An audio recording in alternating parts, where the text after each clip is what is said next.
ex-Raytheon whistleblower gives inside scoop on Antarctica.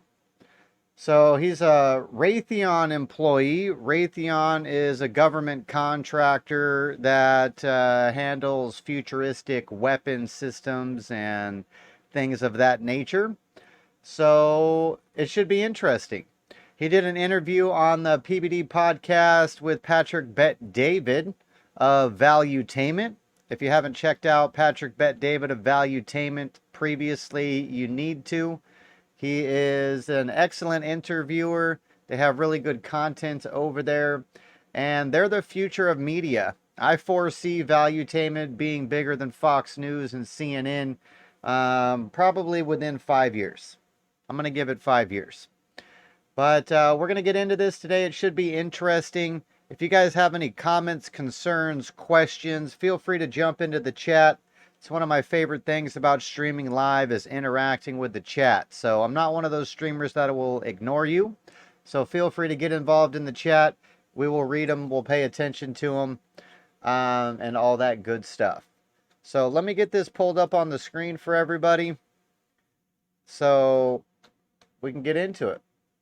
Let's go. Has access to pretty much everything and then decides to be a whistleblower. I started to paint this picture that everybody here is bamboozled. Nobody here has a clue what's actually going on. What do you think was actually going on? Directed energy weapons platforms. We've had leaders, American leaders themselves, multiple times threaten other nation states with keep that on while we're live. To manipulate. They're in a very powerful and privileged position. When you make a claim saying Joe Biden said he's going to have that earthquake, immediately causes you to lose credibility to zero. No, not at all. $500 billion. $500 billion. It's an absurd number. So you think the idea right now to read people's thoughts, that technology exists? Absolutely.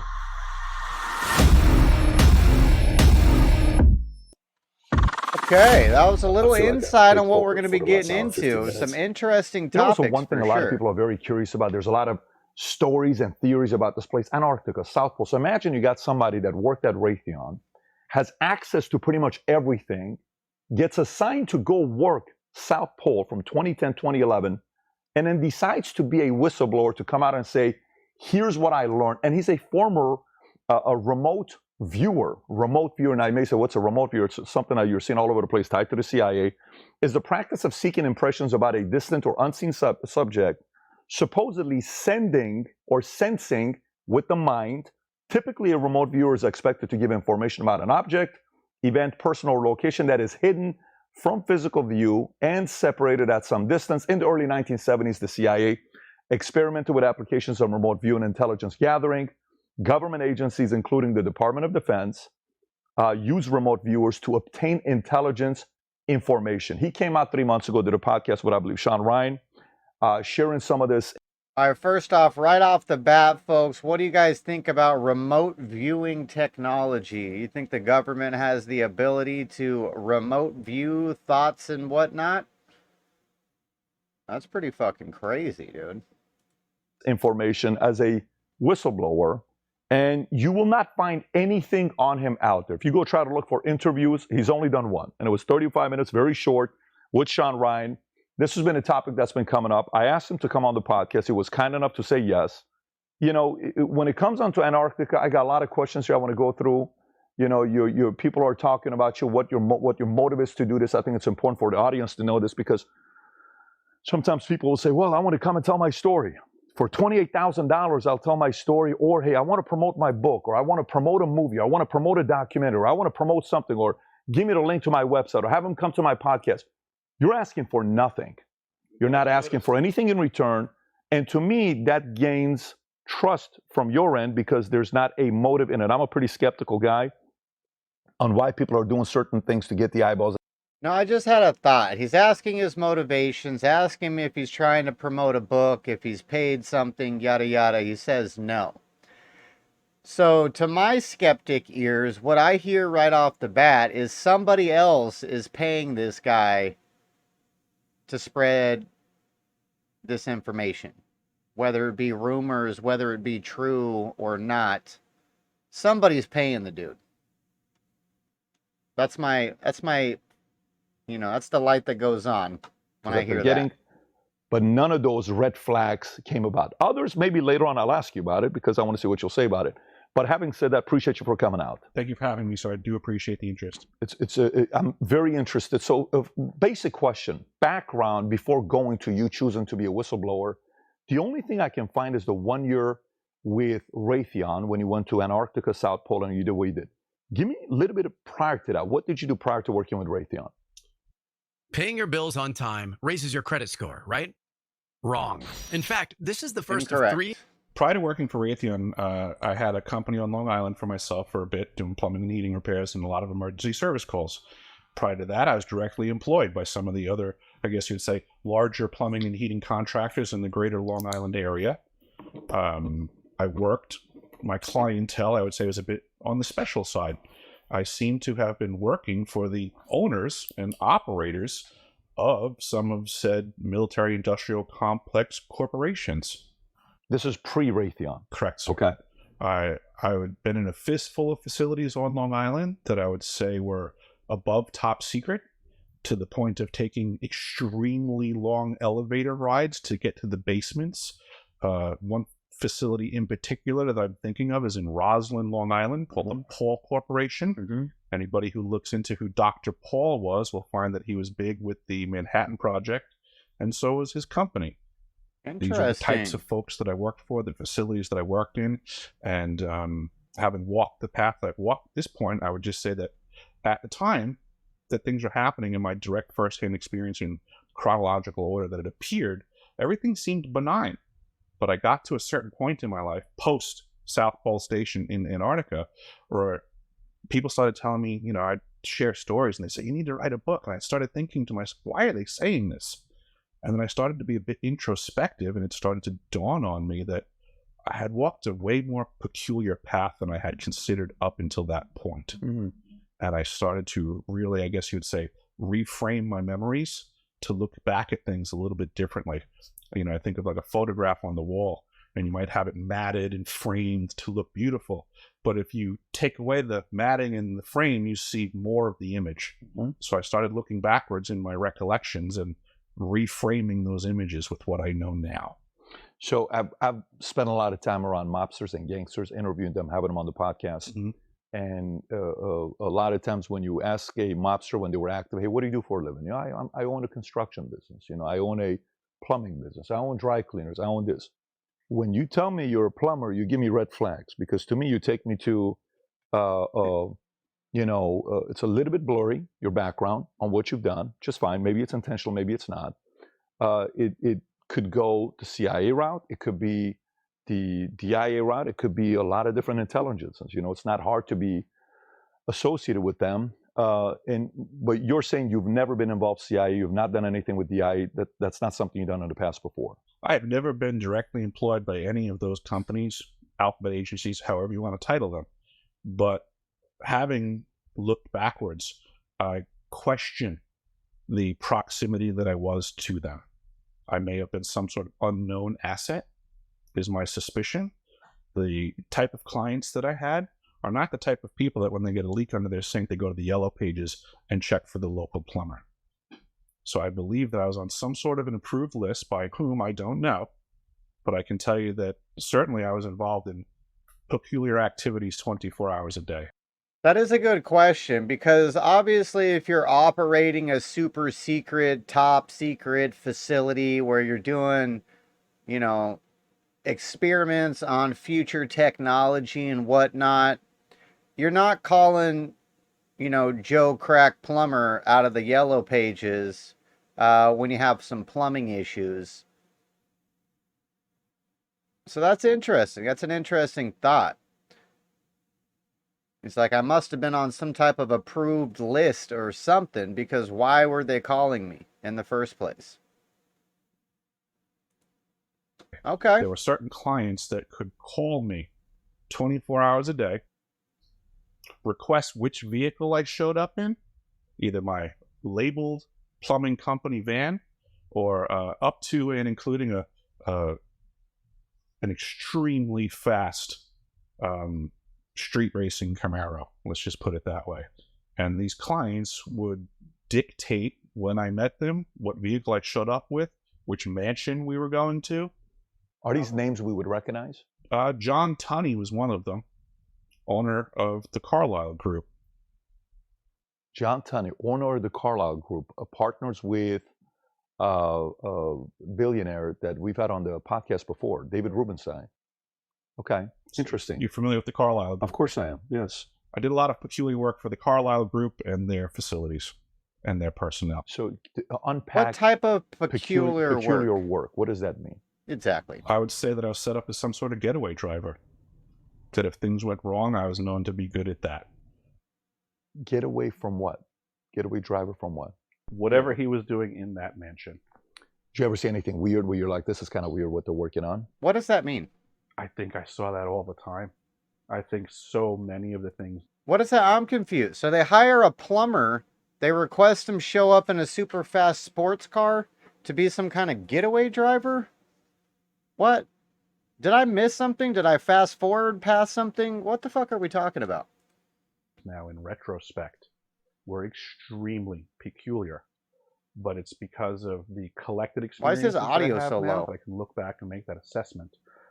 At the time that things happened, first-hand experience, they seemed a lot more benign. And maybe I was naive, maybe I was young, maybe that's what was being taken advantage of. But looking backwards, yeah, a lot of the facilities that I worked in, a lot of the folks' homes that I was present in, things got weird all the time. It was not rare that I would be, working at a bar sink in a billionaire's common space. And next thing I know, I would get asked by he and his friends, to sit down and engage in whatever conversation they had been involved with. At the time, I didn't think much of it. But in hindsight, that's really weird. It's not often that a bunch of billionaires ask the plumber to sit down and dialogue with them. What's wrong with that? Then maybe they just want to be personal. Maybe they want to have a conversation with you. Nothing wrong with it at all. You're right. No prejudices, but just in the grand scheme of every other day in that role. Wall Street is taking you for a ride and you don't even know it. The market makers can see every trade you make. Buying of it wasn't as common as you would This think. is confusing to me. It was an out of the ordinary experience. For the most part, in those environments, I was observably invisible. Got it. Like I would think about it, we have somebody in my office who comes, he's doing the lights, he's doing the AC, he's doing working out stuff. He's there, I'll be on conference calls. He can hear what I'm talking about, what I'm doing. Mm-hmm. So it could be as simple as that kind of a relationship they had with you, but they trusted you. Fair enough, but it would be different if you were then to engage that tradesman, bring them into your conversation, and start asking their opinion on things. Okay. Getaway driver, getaway from what? I mean, if you said the Camaro or the company car, right? The company truck. Mm-hmm. You kind of unpacked that a little bit, but if you don't mind going a little bit deeper, when I hear getaway, I think about getaway that we're running away from doing something illegal, illegal, underground, that I don't want people to know about, and I need to trust somebody that can get us to a different destination so we won't get caught. Am I reading it correctly? Absolutely. So what do we get? Who are we getting away from? I guess, again, whoever the mansion was that we arrived at, basically I would get a call 24 hours a day. Yeah. Mr. Tunney could contact me. I would ask him which vehicle he wanted me to pick him up in. And then when I would pick him up, he would then give me an address to go to. I would wait outside. He would do whatever his business was in the interior. I wish I could tell you. I know there were a couple of times that I did enter with him, but I can't recall them that well, to be honest. Okay. And that was a rarity. He almost never asked me to enter. It was always wait outside. Okay. So let's talk about remote viewing. Okay. To the average person, I mean, we see. All right. So he calls a plumber to pick him up, give him a ride somewhere, wait outside, and then return home. I didn't hear any plumbing going on during these events. And it took him years after to look back on that and go, this is kind of weird. It didn't dawn on you it was weird right off the bat when a billionaire is calling you to give him a ride somewhere? This is strange. Very strange. See a remote viewing. It's kind of weird. It's tough to explain. It's technical, right? What remote viewing is. But if you don't mind, to the average audience, what is remote viewing? Remote viewing, people just need to understand, is a skill set, first and foremost, that everybody possesses, similar to the ability to play a guitar. There's nothing keeping you from playing guitar other than your own desire and level of practice to, prove proficiency. Anybody can do remote viewing.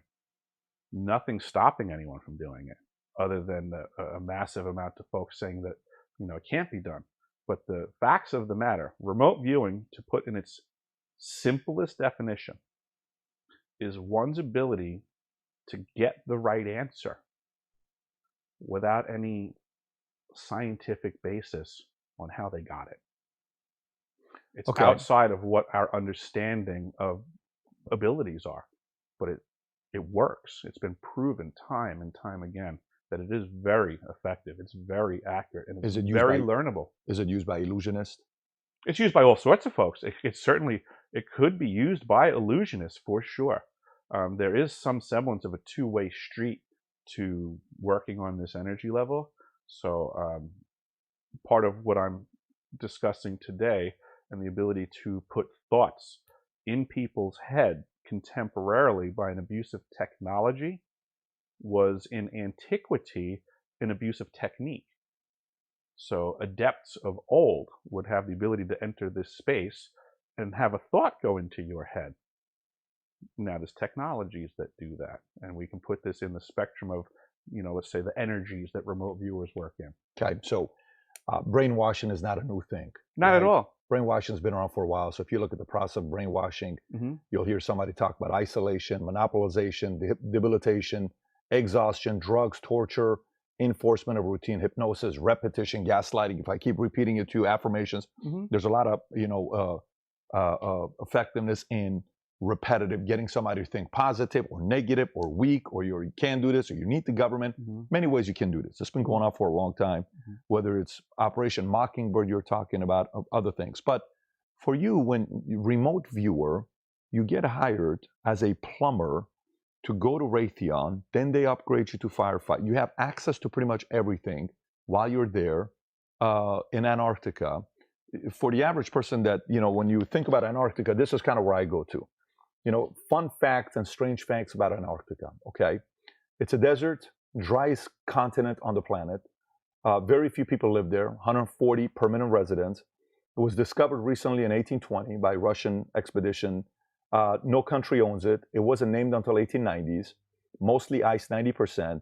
Holds most of the world's fresh water, 60 to 90%. It used to be as warm as Melbourne years ago, 40, 50 million years ago.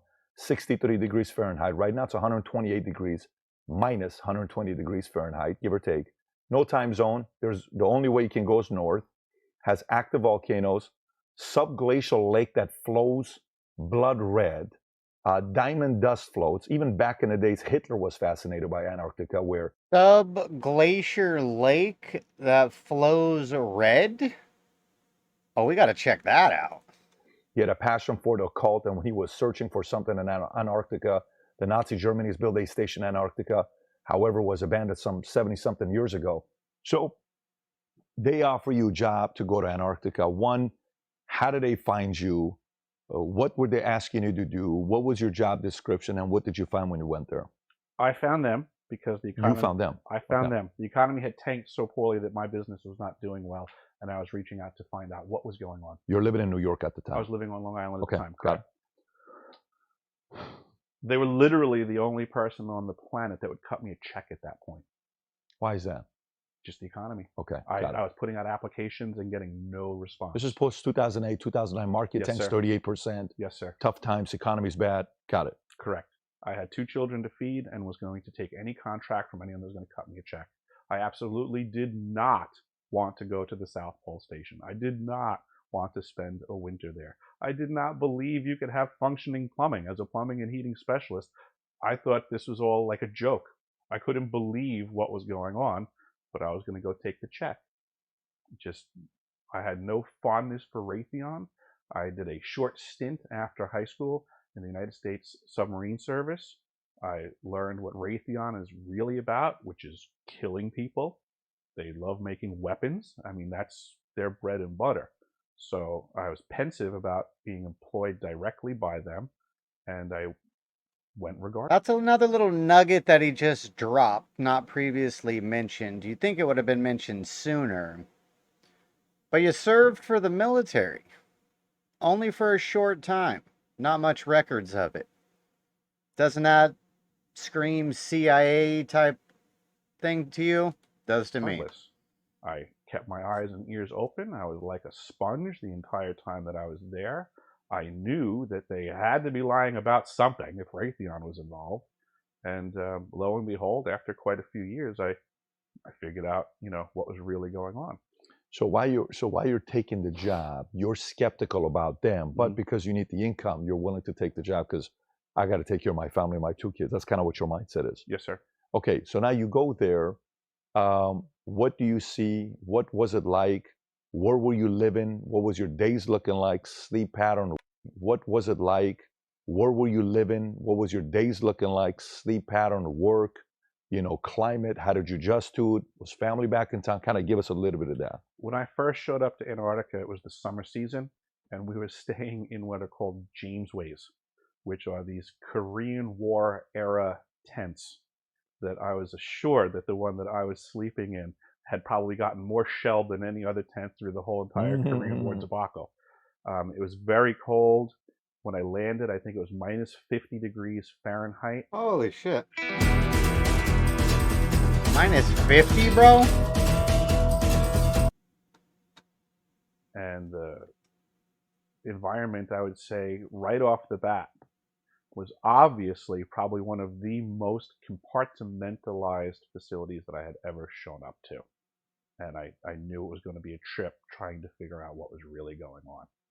The science folk there, which I've seen this in other facilities as well, they are very egocentric. It's very easy to rub the back of a scientist, say you're doing a great job, you're going to save the world, everything here is to support what you're doing. But I started noticing that every scientist was saying the same story to me. Every time I would take the key, open the door, walk into a compartment, discuss with them what they were doing in there, I kept hearing, this is the most important work at the facility. Everybody here is to support what I'm doing. I said, okay. I hear you loud and clear. When I go to the next room, I'd hear the same thing. And I started to paint this picture in my own head that everybody here is bamboozled. Nobody here has a clue what's actually going on, but they sure believe that they're the most important thing here. So what was actually going on? What do you think was actually going on? Directed energy weapons platforms operating under the false pretenses of science. That's what's actually going on at the South Pole Station. There are technologies and weapons-grade technologies on this planet. Lahaina, folks. The average citizen cannot even begin to wrap their brains around. And that's why I'm speaking out. That's my motivation, is that we, the people of this planet, are obligated to leave it better than we found it for our children. And if we have no idea the disaster that we were handed, we're not in a position to rectify the problem. So I'm trying to bring everybody's information up to reality to, I guess, match the understanding of the foe of the people.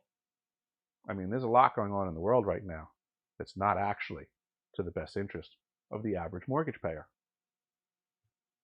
There's no question about that. It's a very weird economy today, but I want you to go again deeper. Okay, so these technologies they're working on, what they're doing, is it just purely they're making advancement and progress, like they're just innovation?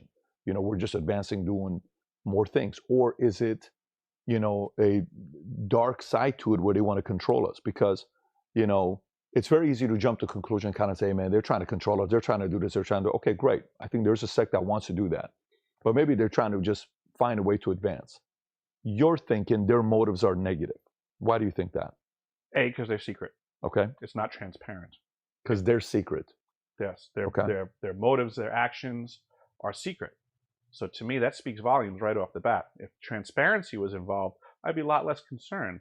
But when things like the Christchurch earthquakes occur, and that is secreted away, that was the South Pole Station. That was the start of the ice cube neutrino detector. The season that I was there, it went from construction to operations and maintenance. And when they first operated it, they caused 2 accidental earthquakes in Christchurch, New Zealand. So this is weapons grade stuff. Since that time, we've had leaders, American leaders themselves, multiple times threaten other nation states with earthquakes if they didn't get in line. Those nations didn't get in line, and then they received earthquakes. So this is stuff that's happening in real time right around us for people that are paying attention. Nations that didn't get in line, they got earthquakes. Turkey was one of them. The big Turkey earthquake. Joe Biden made a direct threat to them about sending them an earthquake. And then what? they got an earthquake when they didn't listen. Joe Biden said you're going to get an earthquake. Correct. Just recently with this whole Israel-Hamas debacle. I got to see that clip. I apologize. I don't watch the mass media that often. But somebody had sent me a link where I believe it was some leaders in Iran that stated that if they invaded Gaza in full force and stuff, that they would deliver a huge earthquake. Iran would deliver a huge earthquake. If my memory serves me correctly. Can you look this up, Rob, to see about... So Joe Biden in a speech says you're going to get an earthquake, or... To Turkey. And this is kind of what I'm getting at, is that we're not the only faction with this technology. Nation states are puppets for powers that are greater than that.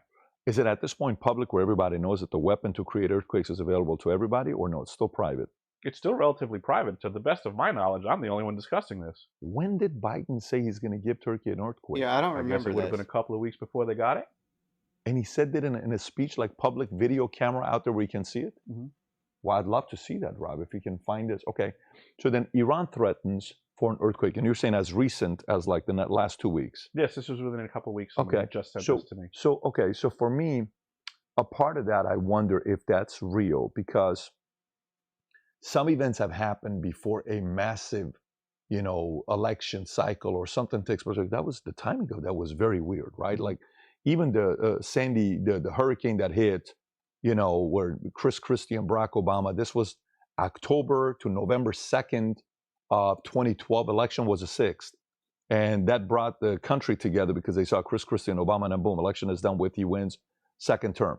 So you're saying that these types of things can happen. Countries have access to do that as a method of a weapon. Now, what do you need to create an earthquake? How technical of a process is it? Not that technical at all, from my understanding. The folks that I've spoken to, both inside and outside of the program, in specifics to the ice cube neutrino detector, the statement was made that because there's 5,160 of what are called DOMs, these digital optical modules embedded in the ice. Think of them simply as microtransmitters, but now working together. So it's a phased array transmitter. And they clarified that at the fault line, where earthquakes, where the faults are always in displeasure of each other almost, it doesn't take much added energy to push them over the edge. They're constantly always looking to make an earthquake at certain points on the planet. So certain points, it's actually really easy to initiate an earthquake if you have a delivery mechanism. That's the ice cube neutrino? Yes, the ice cube neutrino detector transmits. Can I play this clip for you to Absolutely. get reaction to see if this is what you're talking about? That's a DOM right there. Can you yeah, go ahead. I've just hiked out to the Ice Cube Neutrino Observatory. Let's head inside. This is the biggest scientific project going on here at the South Pole, and it's basically built so we can detect high energy particles, neutrinos, that originate from outside our solar system. This right here is what one of the optical detectors looks like. There are over 5,000 of these buried over a mile deep in the ice right below us. I recorded and edited my 45-minute podcast in under 10 minutes using Riverside, and here's how. After I finished recording with... So right now, I'm right outside the server room at Ice Cube Laboratory. I've got to wear an electrostatic discharge jacket to make sure I don't shock any of the components in there. So all this data comes up through these cables, through the towers on each side of Ice Cube, comes through here, gets fed into the servers. So this is the server room. Did you see all those servers? Yes. All the data coming up Does anybody ask how much processing capacity that is? How much is it? I have no idea. It seems to be unmeasurable by most people that look at that. That was one row of servers. There's many rows of them in there. The fact that the ability to keep that place cool requires them to open a louver to the exterior temperature at the South Pole in the wintertime. That was part of my job, was to walk out to that building every day to make sure that the louvers would open so they could let the cold in from outside to keep those servers from overheating. Because of how hot it is in there. Now, I'm not a mathematician when it comes to these levels of BTU.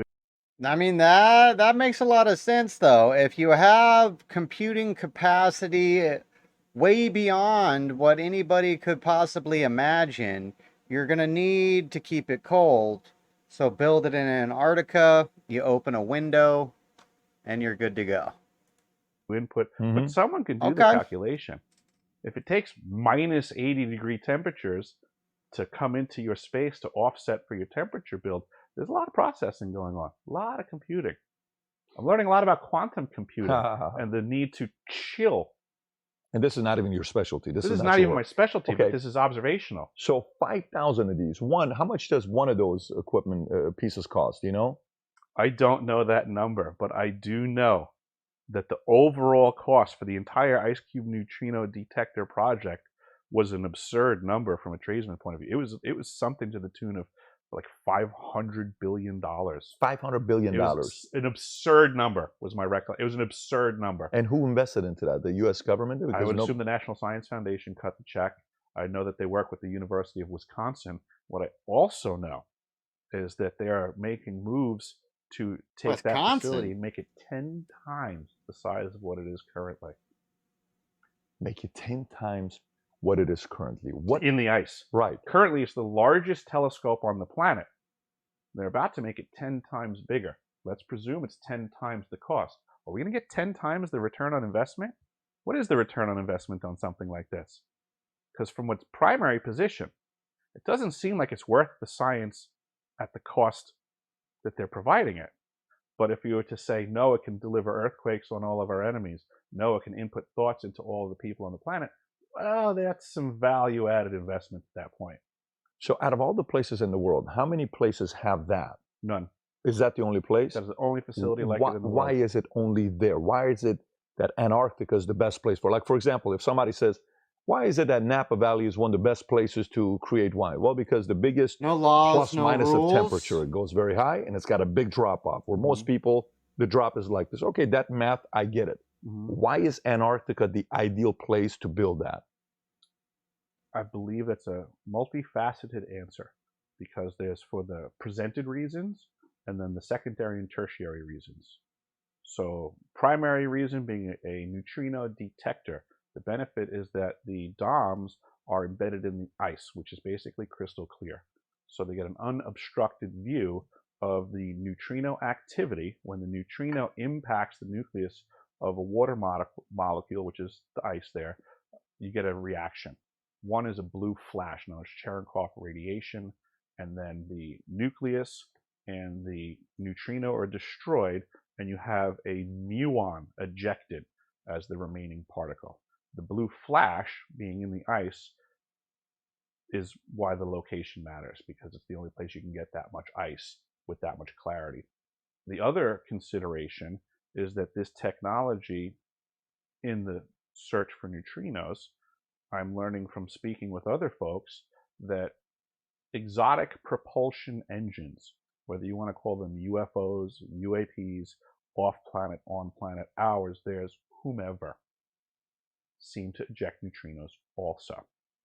So the southern pole of this planet, and what we've learned from other off-world activities, be it lunar or other celestial bodies, there's something to be said for the ease of entering and exiting the magnetosphere of any celestial body from the southern pole. So it's my belief that the location has also to do with it being utilized as like an air traffic control center for these more exotic propelled vehicles. What, bro? Show your daughter how much you love her with this beautiful gift. It says, what is the conditions there, since the Antarctica is not owned by a single country, right? And anybody can be there. What are some interested countries that have presence right now in Antarctica, especially when you were there in 2010, 2011? Obviously, all of the signers of the Antarctic Treaty seem to be in cahoots somehow. I think that it's kind of a pay-to-play situation, that if you want to get into the treaty, then that'll get you involved. But I think that we're going to start to see things transition, because the Antarctic Treaty is about to expire. And I think this is going to be a very interesting time, because when you say that, you know, people don't the own treaty it, expires. it's true. But people are also not following the treaty in as so far as inspecting other people's facilities. So it's kind of like a don't ask, don't tell situation. Everybody seems to be up to no good, but nobody wants to discuss it. I worked with a gentleman up on the North Slope of Alaska. Mm-hmm. He was a cook, and he had told me that he was also at one point hired by Raytheon Polar Services to go on what's called a CAT train, which is short for Caterpillar vehicles, track vehicles. They pull all their gear with them and meander about the continent under the pretense of science. He told me they had him sign an NDA. He told me he didn't give a damn what are they going to do to him. And he told me how what they were actually doing was looking to place missile silos. They were surveying to place missile silos, which are completely against the Antarctic Treaty. The whole continent's just a weaponized facility for every nation, but nobody's adhering to the treaty. Every nation agrees, well, you can come check our facility if you want. We can come check your facility if you want. Yeah. But nobody is doing that. You know what this makes me think about? So let's just say you're getting a hair transplant, okay? And Turkey is apparently the #1 place for hair transplant. The reason treaty expires in 2048. I just looked it up, so that's not really anytime soon. why I know this, because one of our clients came that we're consulting for. They run a big surgeon at a University of Munich, what they're doing. And some of the clients they're tied to is hair transplant. Turkey's a place to be. Great. So imagine you travel to Turkey and you're there for a week to get the transplant in place. And then there's 20 other people in there. Let's just say it's an expensive place. And you're like, oh shit, you were in that movie. Damn, this guy's also getting a transplant. Oh shit, you're the retired basketball player. Oh, what are you doing here, right? All these people are there. Everyone knows you're there for what? Transplant. You go see a therapist. You're at the #1 therapist. He's $1,000 an hour. She's $1,000 an hour. It's for billionaires. You're sitting in the room, like, damn, there's 2 other guys in this room here. I know these guys from Fortune. He's a CEO of that company. He's a CEO of that company. You're seeing what the other guy's doing. Word's going to leak what the motive is of being there. So if these guys are all in Antarctica and they're building technology for earthquakes that everyone has access to, isn't that kind of like a weird understanding to say, so you got the technology to give me an earthquake, I got the technology to give you an earthquake? It's kind of a weird dynamic, isn't it? But this is the dynamic that we need to start bringing the average mortgage payer into consideration thereof. It's very peculiar that there are certain factions that take turns with the trigger to such a device. Yeah, I have a hard time with this because I just Googled right now Biden. Rob, did you find anything with Biden giving a speech on Turkey? I don't find anything either. Fair enough. Yeah, I don't find anything either because for me, let me look that up. You know what it makes me think about? We've had a lot of people on the podcast that'll reach out, and it'll be stories about, I used to do this. What a freaking story. We'd love to break it with you. Anyway, everybody wants to break a story, right? Everybody wants to break a story, and they'll come, and they'll give the story, and da-da-da-da-da. And we're like, what a fascinating story. And then all of a sudden you're like, yeah, I don't know if this guy is really is telling the truth or if he's just bullshitting his way out there and telling a story. Rogan, for example, we're talking about earlier, right? Hey, this guy's a plumber and he's talking about there's a, what do you call it? Whistleblower, and you know everything that's going on in Antarctica. This guy's a bullshitter. This guy's full of it. He doesn't know what he's talking about. The split between audiences that, I ask about, I have friends that are CIA, FBI. We have friends from all over the place. We talk to a lot of different people. Say, well, sometimes cases like this is this. I think this guy's this. One guy's looking you up a little bit more. Maybe this is this. Maybe that's that. Yeah, it's very easy to be skeptical about what you're saying, because when you make a claim saying Joe Biden said he's going to have that earthquake, and there's zero documentation online that says that, don't you kind of lose credibility when you say that? No, not at all. It just means someone didn't find the link yet. And I could also be wrong in that capacity. But it doesn't change the things that I can document. But that's a pretty big accusation to me. Yeah, I could also be wrong about that. Well, then why the fuck did you bring it up, bro? If you're not sure that it happened, why would you mention that Joe Biden threatened Turkey with an earthquake when no one's going to be able to find that information? And yeah, it makes you look shady, bro. Make that immediately causes you to lose credibility to zero. If any of you guys got time, search the internet right now. See if you can find Joe Biden talking about causing an earthquake, or not causing an earthquake, but Joe Biden in a speech referencing Turkey and an earthquake. Well, not in the slightest. You don't think so? No, not at all, sir. So here's what I'd love to do. I would love, before I go live, I give you the opportunity. We're going to go live with this interview, but I want to give you the opportunity, since you're going to be able to find the link that Joe Biden said. I may not be able to find the link at this point. But then how do you make that kind of a claim to say Joe Biden? That's not what I'm basing my experience on. That's a detail. Brother, that's a big detail. You know, it's a bigger detail? What's that? That I have documentation from the ice cube neutrino detector that states that it transmits. That's factual. That's right on my website in the archive section, the document that comes right out of the manufacturer's specifications. That says what? That says that each of the DOMs can transmit at up to 2,047 volts each. That's referenceable and real right now. Okay, so what does that mean to the average person? What does that mean? That they're lying, that it doesn't just receive, that it also transmits. Okay. And which means what? Which means that we're in trouble, that they're lying, first and foremost. Okay. And that people need to inquire as to what is it transmitting. I'm suggesting the stuff that I've looked into, but apparently a simple faux pas on the unavailable link brings everything into question. Okay, can we pull that up on the website? If you tell Rob where it's at, I'd love to pull Absolutely. it up. My website's deciphering.tv. In the archives section of that website, you'll see what's referred to as DOM document.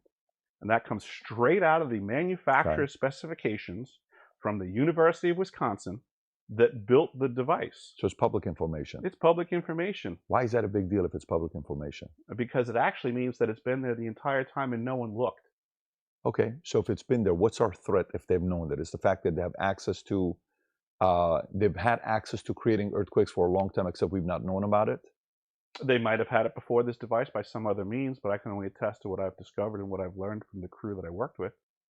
Okay, so let's set that aside. Okay, the fact that they have, they're working on technology to be able to transmit or be able to. I don't know. He's brushing it off like it's no big deal. But if you're going to say that Biden threatened Turkey with an earthquake, but it didn't really happen, why would you say that? I mean, at the time that he said it, it definitely bolstered his argument. But when it's so easily fact-checkable, why? I don't understand why you said that.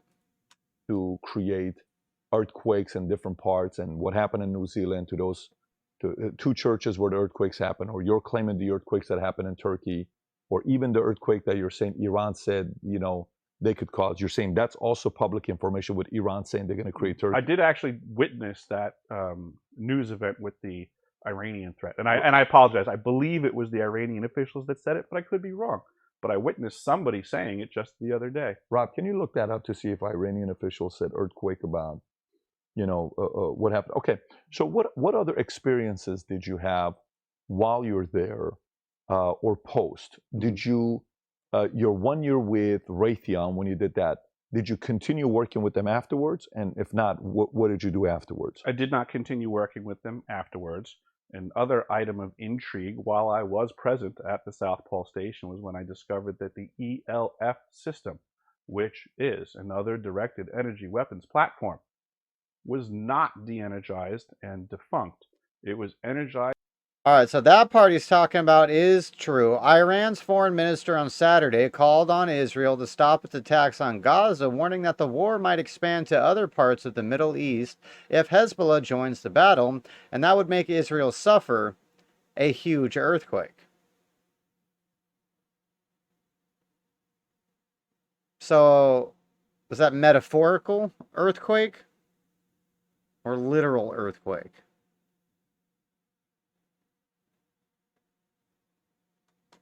He did say it, though. And functional. So these are two weapons-grade electronic systems that I discovered were operational at the South Pole Station, regardless of whatever links can be found today. So ELF, extra low frequency, used to communicate with submarines, and it itself is questionable in its other multifaceted things that people claim that type systems can do. Okay, so let's give you credit. When it comes down to earthquake for Iran, October 10th, Iran's foreign minister warns Israel from Beirut it could suffer a huge earthquake. Iran's foreign minister has called on Israel to stop attacks on Gaza, warning that the war might expand on other parts of the Middle East if Hezbollah joins the battle. Can you type in if Iran has technology to cause earthquakes? Because now that is a very interesting story to see if they can do something like that. Definitely. How long have we had the technology to cause earthquakes? I wish I knew the answer to that, but what it appears is that by the time the civilian population becomes aware of an existing technology, the military-industrial complex has typically been using it for no less than 40 years. Military-industrial complex has been using it for no less than 40 years. That seems to be a standard. Raytheon, Boeing, you know, you're talking about all the other guys, you know, General Dynamics, they've been using it for less than 40 years, at least 40 years. It seems to be the case. Okay. So how much deeper have you gone on this? Or are you somebody that's just coming out and saying, here's what's going on, rest of the world, go search it? Or no, here's what's going on, I talked about it, here's what I know about it, this is who's behind it, this is how they're doing it, these are the events that took place. What other information do you have that would be good for the rest of the world to know? So my wife got me this weird new kitchen knife as a Christmas gift. God, I love her. To answer your question, I think I'm in both positions. I'm challenging people to do the same research that I'm doing, because the more I look into it, the more I'm finding. What I'm suggesting people do now, rapidly, is start paying attention to the people in proximity around you, start learning what the symptoms are of individuals being negatively impacted by directed energy weapons systems. Yeah. Because this is all Real quick, let me just take a quick pause to thank everybody for stopping into the stream. I appreciate you for joining and checking us out. If you can, give me a thumbs up. Doesn't cost you anything, but it helps the stream. Like, follow, share, all that good stuff. But we appreciate you stopping by. Let me know in the comments what you think, where you're watching from. referenceable. It doesn't take me to let you know that your family's friends and neighbors are being negatively impacted. You can check out for yourself. Okay, that's good. Well, we will do that. But since you're here and this is kind of like what you've been a part of, what else do you know that we would benefit from knowing? Know thyself. One of the biggest things with this technology is what I call invasive thoughts. So what we're about to see commercially, you're in the business savvy world, the general population is about to get sent out for sale what is called bone conducting technology, right? Headphones that go in your ear but don't radiate the sound through the atmosphere. Instead, they direct them immediately to your inner ear, and they cause a reaction with the bones in there, which is effectively transporting a voice into your head. This is the technology that I'm talking about. What they're going to confuse people on is to make them think that this transducer, this technology, needs to be on your head for it to work. Well, the reality is that we've shown that these transducers and these technologies that are patented and existing for decades can accomplish the same bone conducting transmission at much greater distance. which is the definition of putting a voice in someone's head. The military called this voice-to-skull technology, and it's been being utilized by them since the 1960s. Yeah, and Daily Mail did an article on this. Rob, if you can pull this up, see if you're talking about the same thing. Companies will be able to take over your dreams with commercials. I think McDonald's is doing this. You talked about that with Sean Ryan. Mm-hmm. So pumping commercials into your mind while you're sleeping, is that kind of what you're talking about? Absolutely, yes. It's in the same ballpark for sure. Whether it's a commercial as a voice, so to say, or me as a voice. But well, either this way, the is technology trippy. is the same. This is trippy. It's to remotely input information into someone's head. I mean, for me, okay, let's just say that is going to be out there, or it's out there already. Mm-hmm. Companies for profit, I almost don't mind it if you want to just do it for profit. Let's just say McDonald's wants me to buy a Big Mac. Last time I had a Big Mac was September of 1999. When I got out of the Army, I threw up. I'm like, I can't do this anymore. Mm-hmm. And I used to love Big Macs. Fine, if they're going to do it for profit. They're already doing it anyways. Hey, Happy, the brand this. Hey, this, the brand this. I need to own an iPhone. We're already spending a bunch of money with different programming that we've been going through, right? What I'm concerned about is programming coming from a government or an organization that wants to control us and that wants the populace to buy into ideas that make zero sense. What's been happening the last 3 years? Like the whole planet all decided to wear masks at once? Yeah, yesterday I wonder if that could have been applied through technology that I'm discussing. So did it though? I would say yes. I would say I observed it. Yeah. That the technology that I'm laying at everybody's feet, I would say that supports what I'm saying. I don't think that the whole planet woke up one day and shared the same thought on a mask, because they don't wake up on any day and share a thought on anything. How do they do it? Through the application, what you just said earlier, through repetition, through exhaustion, through finances, putting people, they have this all dialed in. This has been going on for years, so I'm not. Oh, understood. Yeah, this has been going on. But this is just an added layer. Okay. But the part I'm curious about, is there anything that they're using that's a technology form outside of just constant repetitive commercials, CNN, MSNBC, ABC, hey, mask, mask, mask, mask, mask, mask, mask. I'm like, I got to wear mask, COVID, COVID, COVID, COVID, COVID. You're going to die, you're going to die, you're going to die. Death, death chart, death chart, death chart. Man, people are dying left and right. Cases, cases, cases, cases. And then everybody starts panicking, and we panic. They can be controlled. That's nothing new. Understood. That's nothing new. I lived in Iran 10 years. I saw, we had 2 channels. I saw Marik Bad America, Marik Bad America, Marik Bad America, death upon America, death upon America. You hated America, right? It's a terrible country. You're seeing videos right now on what they're brainwashing. Every country brainwashes their populace. They have to do it. This country is this, Russia's the best, or Iran's the best, or US is the best, whatever it is. That's a method that's happening. You working at Raytheon, the 1 year, okay, Antarctica, you picked up what you picked up.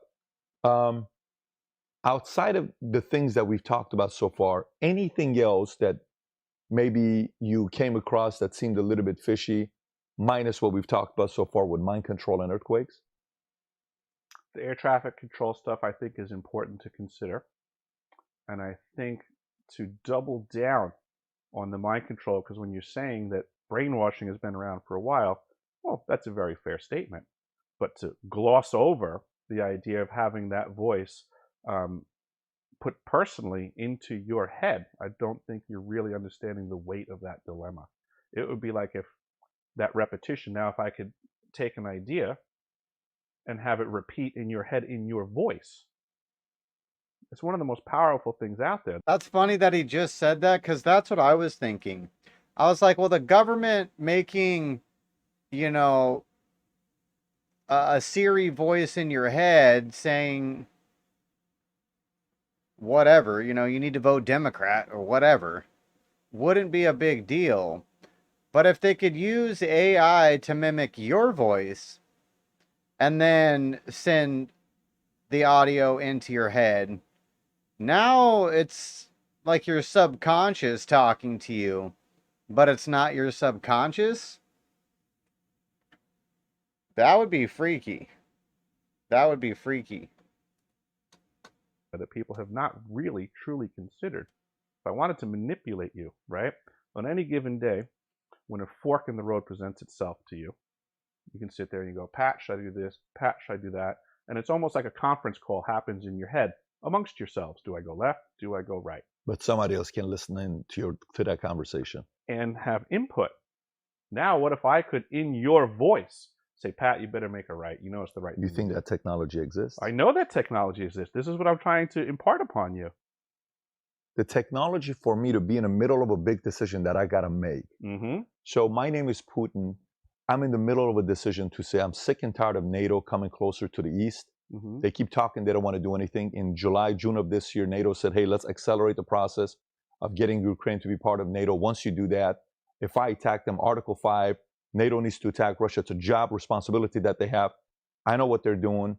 Should I press the button or not? These people that have access to the power could put the thought, and Putin said to say, press the button right now. All day Your long. legacy's on it. Gorbachev wants it. All day long, people have this power. Many factions have this technology. Paying your bills on time raises your credit I don't score. know, right? bro. Wrong. I don't know. In fact, this is the first of 3. This guy seems off to me, dude. Doesn't I'm not mean sure he's I'm gonna buying listen. it. Just I don't like think when we Patrick's have buying fun it watching either. On television, it's repetition. It's an effort. Doesn't mean they're gonna do it. It's not direct muscle control, but this is why I call it an invasive thought. It's pretty powerful once you consider it. Yeah, I'm trying to see outside of the typical weight that we know, would you need tools for me to be carrying for you to be able to do that? Or I don't need to have anything on me for you to do that? For example, let me explain what I'm asking. Okay, I have a phone. Mm-hmm. This thing's got a camera on it. Mm-hmm. This thing's got a mic on it. Mm-hmm. Is there a possibility that Apple is listening to our conversation right now? Sure, of course. There's a possibility. 100%. Is there a possibility that when I go to the bathroom, or if I go take this thing in the shower and I put it like this camera, maybe somebody caught me on camera while I'm getting to the shower? Sure, there's a possibility. Okay, fine. Is there a possibility that that could be reported to the CIA, to the DIA, to a secret intelligence agency that maybe Apple has a contract that we're not aware of? Mm-hmm. Sure. Could there be a possibility that when these things were designed in China, and China put a technology in there that's so small, that's so minute, that even Apple people cannot see to inspect the product that they're producing, that China now is getting all the intel from us because China is the manufacturer. We sell more iPhones to China than any other country in the world. I think iPhone has 24% of market share in China. US is 56%, but they have it in China. So if they make it in China, maybe China put something in here for us to listen to that. Okay, great. Tracking. Can somebody tell if I'm on the 405 freeway in LA next week at 4 o'clock in the afternoon if I have my iPhone with me? Sure. Of course. All of that stuff, as weird as it sounds, it's believable. Mm-hmm. But say I don't have anything on me, not my phone, not my watch, not a ring, not anything that somebody can tie to it, nothing, okay? Mm-hmm. How can somebody put a thought in my head without me having something on me? How do you do that? You are a series of your own thoughts and electrical impulses. Okay. So you are a frequency. You're an antenna. You can be scanned, you can be observed, and you can be tracked by that in and of itself by greater technologies than a simple cell phone.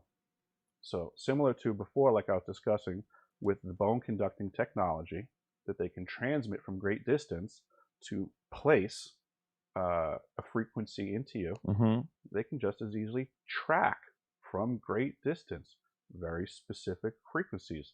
The one known as Patrick Bet David. You're the only thing putting that frequency out. So I'm helping you be able to think what I'm thinking and what decisions I'm about to make? That could be looked at it that way as well. Through setting an AI on you for observation, they can learn you. And then that way the manipulations in your voice can be extremely personalized. You're not talking about deep fakes. You're not talking about voices. Because right now there's technology that we looked at a couple of weeks ago that my own voice speaking in Russian, my own voice speaking in Farsi, that's already available. That's not. That's what I'm saying. But yes, so you're supporting what I'm saying when you discuss that these technologies are around. There's a big difference between that and me being able to be a 22-year-old guy who's in love with a girl, who's a girl everybody wants to be with, and you know the whole, what do you call it, Americans, the Cupid, is that what it's called? The Cupid hits and then boom, she falls in love with you. Okay, for me to sit there and have the access to this technology and say, The guy in the red shirt to the right, sitting at the bar, is the guy you have to marry, and he's the love of your life. And God put him in your life. That's your guy. You're going to have 4 kids with that guy, and one of them is going to be a president. Go approach him. Everything you do is to be with this man. You mean to tell me I can put a thought? Technology is out there for me to get a girl to be thinking about something like that? You can apply the thought, but you can't guarantee the outcome. That she'll flip and decide to come to me and talk to me? Right. But imagine if you could keep repeating this information, just like any other any other technique or technology. But this is not a technology. This is what you're talking about. Remote viewing is what you're talking about. These are 2 different things. Remote viewing is a technique. Yeah. That has nothing to do with the technology I'm discussing. What do you need to build this technology? What do you need to build this technology? What negative 80-degree weather in Antarctica to build this technology? For example, we're talking about microchips the other day, semiconductor chips, okay? And why so many people are fascinated by Ukraine. Well, you know, there's different levels to microchips, semiconductor chips you make. China is one of the competitors that makes semiconductor chips. There's one problem. They make the chips that are the easiest to make. So it's like they make the shittiest chips that people sell for 2 cents, 3 cents, 4 cents. They don't make the real expensive chips. Okay, so now if you go to the countries that make the most expensive chips, I want to say Netherlands or one of those places that makes the most expensive chips, and there's just one piece that you need, neon. And what country produces a lot of neon? It's Ukraine that produces a lot of neon, okay? So I need a little bit of neon, I need a little bit of this, I need a little bit of this to be able to build all the best microchips out there. And to be able to do that, I need access to this. What technology combined together allows me to be able to inject a thought in your mind when you're about to make a decision?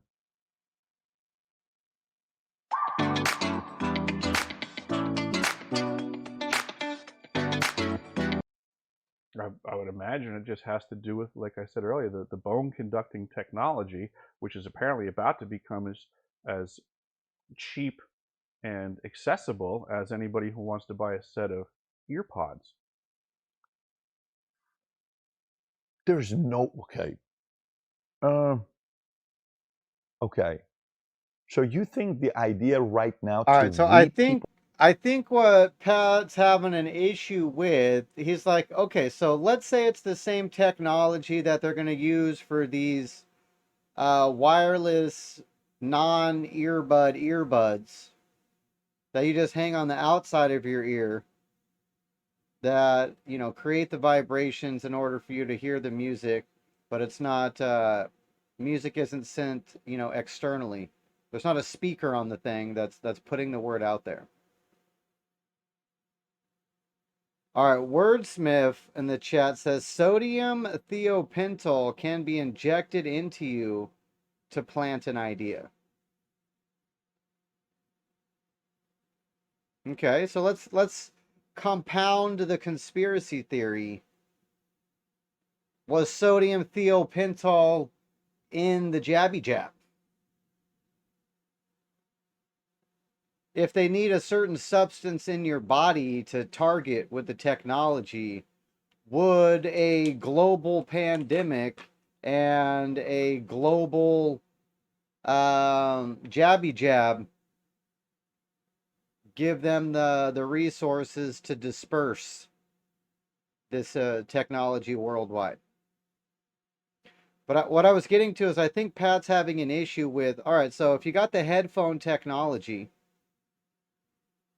that's, you know, sending this audio transmission into your brain, this guy's saying the fact that you're wearing something on your ear is really irrelevant. They can do it from much further distances. I think what Pat is asking is, well, what is the technology that they're using to transmit targeted sound waves to a specific individual? You know what I mean? Without having some type of earpiece apparatus type of whatchamacallit. But Wordsmith, thanks for that input. People's thoughts that technology exists? Absolutely. To read people's thoughts. Absolutely. You're currently right now just having a series of electromagnetic impulses fire in your head. That's absolutely readable and at distance. And at distance. Absolutely. So somebody can think right now what I'm thinking about, good, bad, ugly. They could read every single thing that's going on in your head. And they can put a thought in my mind to help me influence a decision I'm about to make. They could sick a team of AI computers on you to access every thought that you're considering through, just like we can consider all these social platforms. People are constantly putting their information in there. So it starts to paint a picture of who you are and where your head is at. So is this kind of you going to the Havana Syndrome side? Is that Absolutely. Okay. So the Havana Syndrome was what, when, you know, military government personnel that are close to, they kept having these headaches. They felt like somebody was doing something to them. A whole litany of things. Yeah. One of the things that they glaze over, the Department of Defense put out information to their personnel because this is their responsibility to them. They discuss on the list of Havana Syndrome symptoms that these people are reporting weird noises. Well, that's a really cool way of saying voices. They're not being as direct and transparent as they should be. But what these people are reporting is that they're hearing voices. That's the weird sounds. It's very legit. It's very real. The technology's there. We're about to get it from Sony, Panasonic, and then people are going to mount it in their ears. But this is the technology. It's real. The technology is going to become mainstream where you can impose your thoughts on me without even talking to each other. They're not going to tell you that part, but they're going to give you voice-to-skull technology under the veil of something else. Just like we get all kinds of technology under the veil of something. You called this a phone earlier. I'd call it a weapon. It's weaponized technology that was rolled out under false pretenses.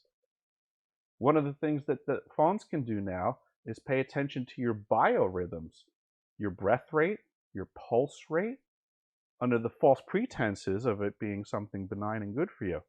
But what if I told you that every single time you looked at your phone and every single post that it can get an eye movement off of it, knows exactly what you're looking at, and now it also knows your reaction to it. That's believable. Absolutely. And this is handheld technology right now. Totally get that. So they know that if something gets you excited, gets you depressed. Totally get it. They're already learning. They're already paying attention. Yep. So now through reading that, understanding you, and a desire to manipulate, they're in a very powerful and privileged position.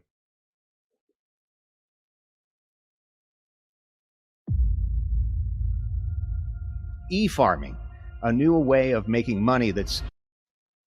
I told, like, one night, we're at Palm Springs. I'm working on this book. That's a fiction book that's coming out about a secret society. And we spent 6 hours researching nuclear bombs and nuclear weapons for 6 hours. By the end of it, I'm like, if somebody's following what we're searching right now on Google, they're going to be worried that this guy from Iran is up to something. We're just working on a fiction book. You understand what I'm saying? I'm like, these guys are probably thinking some bad stuff. Briefcase nuke. Go identify who this guy's at this country club that's working on this book. What's he doing? But okay, that part, fully believable. I get that part. The part about putting thoughts and entering my mind and saying, what's he thinking about right now? He's about to make a decision. Should he do this? Should he not do? He's about to make that. Should he give it to? Should he file bankruptcy? Should he get a divorce? Should he do this? All these thoughts that they can get into someone's mind to say, should you do this? And then put that thought. I don't know about that one. That's a very interesting one. I do believe consider it a weapon that your foe has. Hypothetically, who's my foe? Someone who's against your best interest. We'll just keep it in vague terms. Consider it as in be paranoid that they may have a weapon like that, or it's a factual, they have it, whether you like it or not. Those are two different things. I don't see the reason to add the term paranoia in this hypothetical. It would be, how about just lack of naivete? On my end. Absolutely. So, but there's a difference between, like, for example, why do atheists have a hard time believing in God? Because some of them are wired to say, I have to see it to believe it. You believe in God? You believe in Jesus? Show it to me. I want to go have sushi with Jesus. Okay? It's like, no, this is part of faith. You have to believe in something you have not yet seen. But you're saying faith is not required for this. This exists, is what you're saying. All of the supporting components for this technology are already patented, already existed, and for the most part, the higher end aspects are also patented and exist. It's just a matter of me stating that the South Pole Station is operating under false pretenses here. That is the harder thing to prove. The technologies are referenceable. Who owns it? Who owns the patent? I wouldn't know. But you know there's a patent, though. But you don't know who owns it. Don't recall reading that line. Would it be a private? Would it be a government? Is it a private entity like a Raytheon, Northrop Grumman? If I do remember correctly, there were 3 very important patents that came out from the United States Navy, and the person that they gave credit to, it was a fake name. It was Salvatore Pais. Look that one up. 3 patents from the United States Navy brought to us that we were told by... Like a pseudonym? Salvatore Pais. Yeah, if you translate it in Spanish, it just comes out to savior of the country. If you translate Salvatore Pais, it comes to savior of the country? Savior of the country. So you ask me who holds the patents. Does it really matter? Is that really the more important question? Or is it more important to understand that they Look at Pat's face right now, to, bro. instead of calling someone paranoid, to actually brood for a moment on the very real possibility that this is what's going on? Can you go back to Salvatore Pais to see who he is? Let's go back to that real quick. So this is what? It's an American, zoom in a little bit so I can read it. It's an American aerospace engineer and inventor currently working on the United States Space Force. He worked formerly for a Naval Air Station. His patent application for the U.S. Navy attracted attention for the potential energy-producing applications, but also doubt about their feasibility and speculation that there may be scams, pseudoscience, or disinformation intended to mislead the United States adversaries. This is reality. And you're a plumber? Absolutely. It's very hard to believe that. Why is that? You have prejudices against plumbers? No, I'd love to see you fix one of our plumbers. We got some issues right now. I can fix every one of them. You think so? I know so. As a plumber who all of a sudden is interested in things like this, I got to tell you, man, it's very weird. Fair enough. Yeah. It's very weird for a plumber to go from that background to all of a sudden having information on things like this. How do you make your money now? Are you still plumbing right now? Is that I still do maintenance work in Alaska. You do maintenance work in Alaska right now? Mm-hmm. Okay. Why go from where you were at, Long Island, to Alaska? Is there anything linked to this or not at all? It's just that's where you chose to move to. Cold weather working skills. Once I was all done at the South Pole Station, the economy had not recovered in New York. I started inquiring to the crew members about me, where can I go with my cold weather skills? They directed me to the North Slope of Alaska. You ever seen the movie The Usual Suspects? A long time ago. Do you know Kaiser Sose?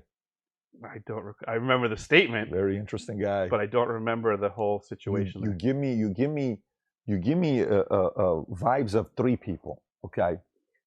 So one is Kaiser Sose, which is kind of like, he's so good at telling all the stories and the facts, and it all lines up where you're kind of like, holy shit, this is kind of going on. The other one is Gianni Russo. I can listen to Gianni Russo for hours. This guy was in the movie Godfather. He used to date some real legit people. But the stories he told me one time, we had a 3-hour meeting in New York at his house. He told me he had lunch with Saddam Hussein, and he had, this with the Shah, and he went and met with the, Pablo Escobar is going to kill him. Eventually, Pablo liked him from the movie Godfather, said, stick around, let's have drinks. He told me he hooked up with Marilyn Monroe at 16 years old. I mean, the amount of stories he told me, I said, listen, Johnny, if 10% of the stories you're telling me is true, you've lived a freaking ridiculous life. And then the other one is also like an element of, who you represent, what you're doing, what your background is. Well, a little bit of skepticism of the psyop where you're like, hey, what if you're trying to distract? But that one is very small because you've only done one show and you're not that public. And it's not actually done a lot of shows. How many shows have you done? Who have you been on? I've lost count of people that I've interviewed with, actually. A lot of them are on my website. A lot of them are on my YouTube Give me the big page. names. Who have you been with? I don't think they were big names. Sean is a big name. Sean is a big name. I would say Sean is the biggest guy. Who's the second biggest guy? National Press Club. I went to Washington, D.C. As far as public speaking. Who's the most credible source that wrote about you or talked about you? Most credible source? Probably Sean Ryan. How about in mainstream media? Oh, nobody. Why not?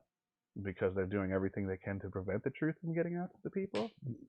National Geographic has done stuff about the Havana, syndrome, or... I'd be happy to speak with them. Anything that I've ever tried to do that was mainstream became edited. I was in season 2, episode 9 of the Alaska Triangle, where the producers of the show, I believe it was Wild Dreams film production out of England, I think, sent me to Ketchikan, Alaska. The pretense was that they wanted me to investigate reports of unidentified submerged objects. I went out there with the boat captain, the camera crew, myself. We went out, started looking for stuff, wasn't having any luck. Eventually, had all the luck in the world, found exactly what they sent me out to look for. We recorded everything. Everybody was all cheers and congratulations, mission accomplished. It's funny that they edited all of that out from the show, though. So what I'm learning is that there are folks that want to talk to me that are looking to assist me in my endeavors, and they're few and far between. Spencer, this is crazy, dude. Are in peril. You must come home. For the most, this is the craziest interview I've ever watched, for sure. And I've watched some weird ones, folks. Most part, people try to put me on mic to discount what I'm saying, which I find highly interesting, because I have no ill motive. I'm not making a nickel off of this. And the only thing I've said is that I'm doing this for we the people of this planet. Because we deserve better, and so do our children. And trust me, that's the part where you gain a lot of credibility with me, because you didn't ask for nothing. And it's not like, we can't talk about this, and that's off topic, and that's this. You've not said nothing. You're Talk just about like, anything you want. No, you said anything. Again, I'm giving you credit, the fact that your approach makes me sit there and say, and then the only thing that you said, Joe Biden said what he said.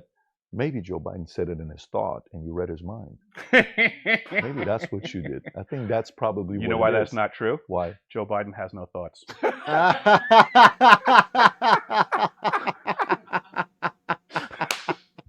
Gotcha. Fair enough. That was a good one. Fair that enough. was a good one. What's your biggest, are you optimistic, nervous? Are you, how are you feeling about the future if all these things are happening? Where do you stand?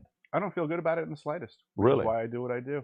I thought that years ago when I first dumped this information on the world, I thought that was going to be the end of my obligation.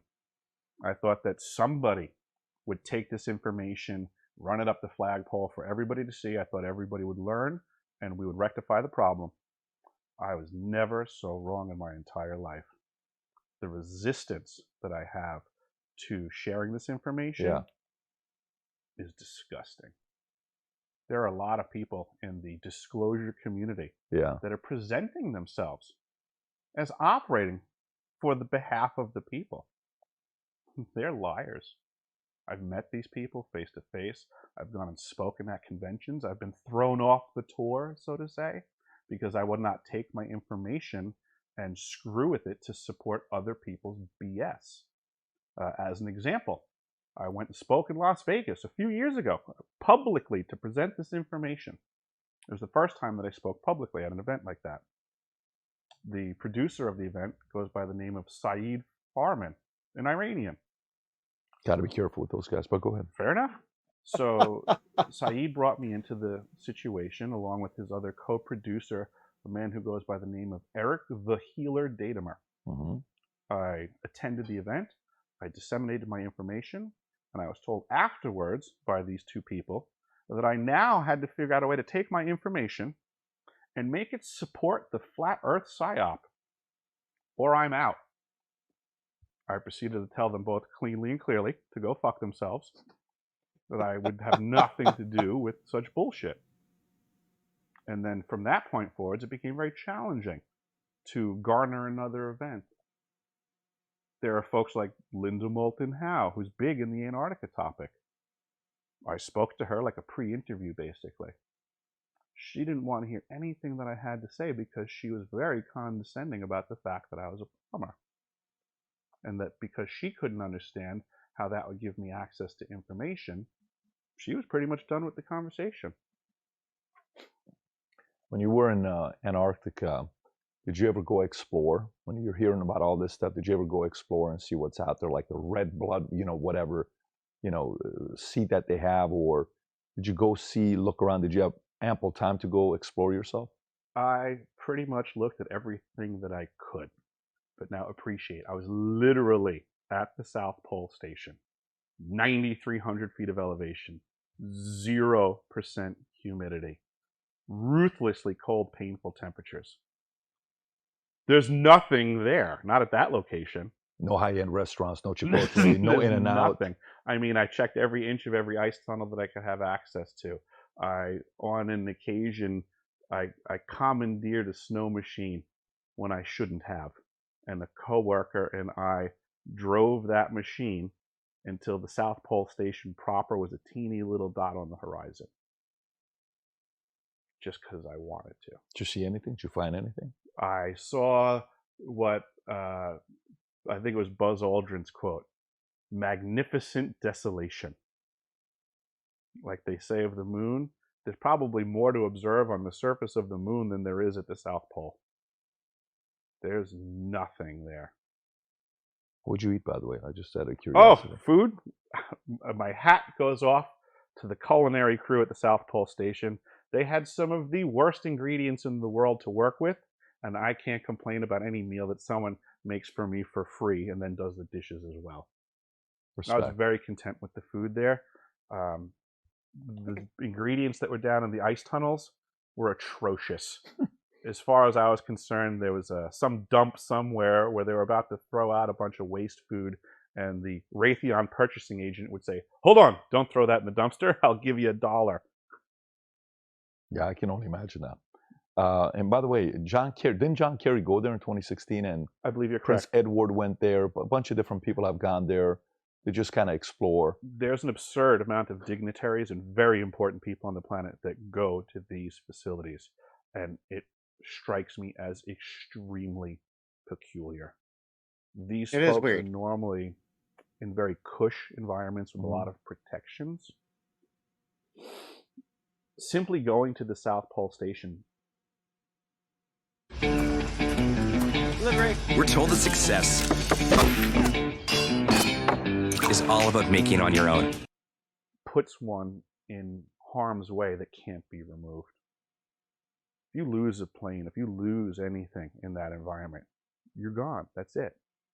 There is no rescue. They never rescued anyone. How bad was turbulence when you were landing or taking off? Is it terrible or no? It wasn't that bad. Okay. It wasn't Got that bad. It's more of a random mechanical failure that would typically be the issue. Just a random mechanical failure, like that would 60 ruin people disappeared. That would ruin someone like John Kerry. So we have these people on pedestals and they operate from these privileged positions. So it's very interesting to me to have them put in such harm's way. They normally do a lot to protect these folks. Last but not least, HAARP, the High Frequency Active Oral Research Program, right? This is something at the University of Alaska Fairbanks. Yep. How much credibility is it with what these guys can do with HAARP, manipulating weather? I know we talked about it earlier, right? Oh, facts. With Sandy, but how much credibility is there behind that? Tons. Again, it's a very non-transparent program. Non-transparent program. Absolutely. Because people can look up what's possible to be done with HAARP, even though they don't pretend to be doing it. I actually worked alongside a gentleman who went to the HAARP facility in Gakona, Alaska, which I've been to the gates of the facility twice. This gentleman at one point was employed to work on the generators at that facility. I have not spoken to him in depth on this one. I just asked him to come speak to me when he's in town. He agreed to. But this gentleman assured me, knowing the angle that I come from on these things, he said, "You're going to flip out when I tell you how much power they're putting into the atmosphere." How much? We didn't get to that part of the conversation. Got it. But he was the actual generator technician. Interesting. Do they have enough power? Let's just say, hypothetically, let's say my name is Al Gore, and my name is Kerry. You know, my name is a Madam Secretary Hillary Clinton, or Obama, McConnell, you know, Bush, whatever you want to call me. I'm that powerful of a name. And I'd like to make an argument for why climate change is really happening, to bring up the fear of people around the world. Can I suddenly create a bunch of hurricanes and catastrophic weather storms events around the world to gain more credibility? Absolutely. How would I do that? I would use that. Utilizing the technologies that exist and making a phone call to whatever faction is holding the trigger at the time. Now, let's just say I know that you have that technology, but I'm your enemy, okay? Or I'm an ally, and you keep doing that, and it affects my country. How come no one's called anybody out? Politics at a higher level. Politics at a higher level is more loyal? Well, you're just saying, how come? And I would just say that there's different levels of the game being played. You know, there are things that happen right before our face every day that just go unnoticed because no one's paying attention to the fact that this does exist. I mean, I'm sure you remember the event on 9/11 in New York. You know what the weather report was the day before? Did you know there was a massive hurricane bearing down on Manhattan for days before the 9/11 event? Do you know where that hurricane was on 9/11? Parked in the ocean. It stopped all forward progress. Do you remember what the weather was like on 9/11? Crystal clear, not a cloud in the sky. And then the 9/11 event occurred, and then look into the weather of what happened to the hurricane. It turned around. If that's not weather manipulation that's observable that happened years ago, I would just say that what the people aren't fuck? paying enough I never attention. heard that shit. But these technologies exist. They're being Look at utilized Pat staring at the screen, bro. right He's like, before wait. everybody's eyes. Hurricane was about to hit, then it fully stops in the middle of the ocean. Mm-hmm. A few years ago here in Florida, you guys had one of these circumstances where the hurricane stopped all forward progress and hung out for a few days. What event was around that? I don't recall specifically, but there was within a few years. I remember watching the news, and you guys here in Florida had one of these circumstances where the hurricane just decided to park and hang out for a substantial period of time. This is a new activity. This is not something hurricanes have been doing. So could this be where we have the technology to even prevent from hurricanes hitting because we know how to park them? For sure. Yeah, all of the above. Yep. Think of it as it's like having a Nintendo controller for the weather. Well, then that's actually a good technology similar to a nuclear bomb, because a nuclear bomb, I don't know if you've seen Oppenheimer or not. I don't know if you went through and watched it. Okay. You know, these guys accidentally developed one of the most powerful weapons in the world, but it's only been used how many times? And a lot of people have access, not a lot of people, but many countries, more than a handful, have access to it. And they can single-handedly start World War III. There have been nuclear detonations going off almost nonstop since the first bomb that went off. Now, were they acts of war? No. Testing. But call it whatever you want to call it.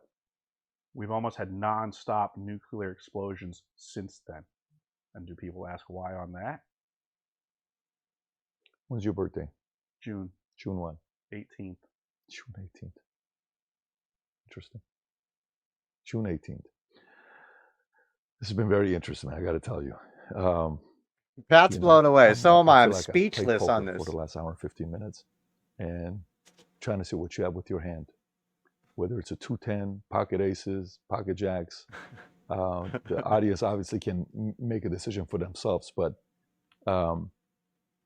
one too many interesting stories by a legendary plumber. Okay? I will forever say I met one of the smartest plumbers and the most interesting plumbers in the world. And we had him on the podcast. This was great. I would say my hand was a royal flush then. Fair enough. Then I got to go all in to see what you have. That's what I got to do, because I want to see the chip. Appreciate you for coming out. Thank you so much. Patrick. Thank you for this. I appreciate it. Thank you. All right, folks. That was the most weird, interesting video interview I have ever seen. Antarctica.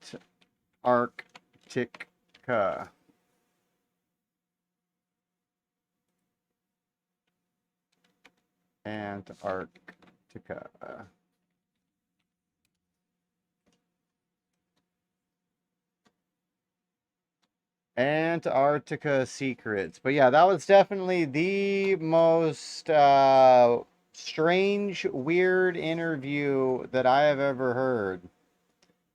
And I don't know what to think about the old plumber. I wish kind of that he would have dived into his background a little bit more, because it just seems really weird to me that a New Jersey plumber all of a sudden becomes a getaway driver for a billionaire running errands. And then ends up working South Pole, Antarctica.